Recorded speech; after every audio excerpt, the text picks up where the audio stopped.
Hi, my name is Ana Maria Cuevas, and the substance that I decided to give up for a month was caffeine. I decided to give up caffeine for a month because even before I was aware of this project, I had noticed how much caffeine I was actually consuming throughout the day. I was drinking 3 to 5 cups of coffee per day. As soon as I would wake up, I would think about drinking coffee because I was tired or I didn't get enough rest the night before, or I was just simply used to drinking coffee. And I knew I needed a shot of energy to get me through the day. Of course, I had developed a tolerance for it, and each time the amount of coffee I had to take was larger. When you incorporate something into your daily routines, it makes it really hard to go from doing it multiple times a day to not doing it at all, especially when it's something that makes you feel good. Coffee to me made me feel energized and active and awake. I would also concentrate and focus in whatever it was I was doing, whether it was schoolwork or it was at work. It made me be more efficient. So to give it up was very challenging. And I am now going to share what this month was like for me. The first couple of days, as I mentioned in my log, were not too difficult. Not enough time had passed for me to actually miss consuming caffeine. I would have cravings since I was used to drinking coffee every day, but the necessity to drink coffee was not so intense. I was not irritated like I was expecting to be during these first days. I was anxious about the thought of how long I could actually go on without consuming any caffeine.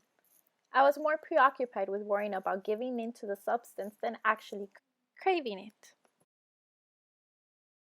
First 2 weeks passed, it became harder to abstain from drinking coffee.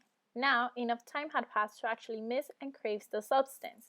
I had to keep reminding myself of why I was doing this and that it was going to be beneficial for me at the end. Every time I would crave caffeine, I would think about this and would be motivated to continue abstaining from it, but the cravings would intensify as each day passed. Third week of the project, I had a cup of coffee to drink at work. I enjoyed the coffee as if it were the first time I was drinking it. As I tasted the coffee, I did not care that I was giving in to the substance. After I finished my cup of coffee, I felt amazing. I remembered why I would drink coffee: to be active and full of energy, concentrate, focus, and work more efficiently, an overall enhancement of mood, and as a coping mechanism.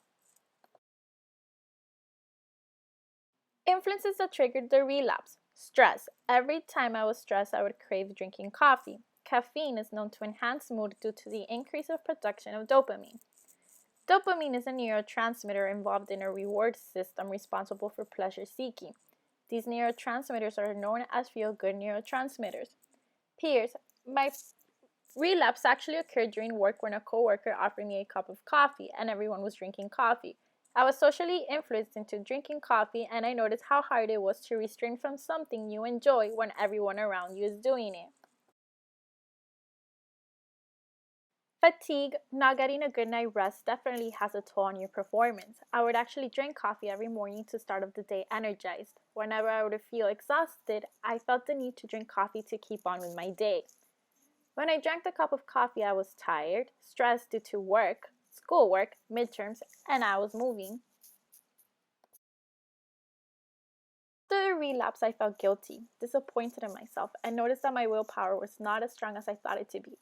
After I gave into the substance, I thought, well, I already failed. What's the point to keep on going? I had to divert my perspective. I thought, this is normal, it happens to everyone, but I can't let this stop me from trying to continue abstaining. This fallback actually motivated me to try harder to abstain so it would not happen again. The last 2 weeks of the project, I did not consume any coffee. This project was an eye-opener of how much we can come to rely on a substance for different reasons. We all have coping mechanisms, and sometimes they may not be the best ones for our health. I experienced to some degree the power we can give to them unwillingly and let it become part of our daily lives, and to some extent can even control us. I noticed how important it is to engage in any behavior mindfully, because you don't know the overall impact it can have if you let it become part of your everyday routine, and sometimes you notice when it is too late.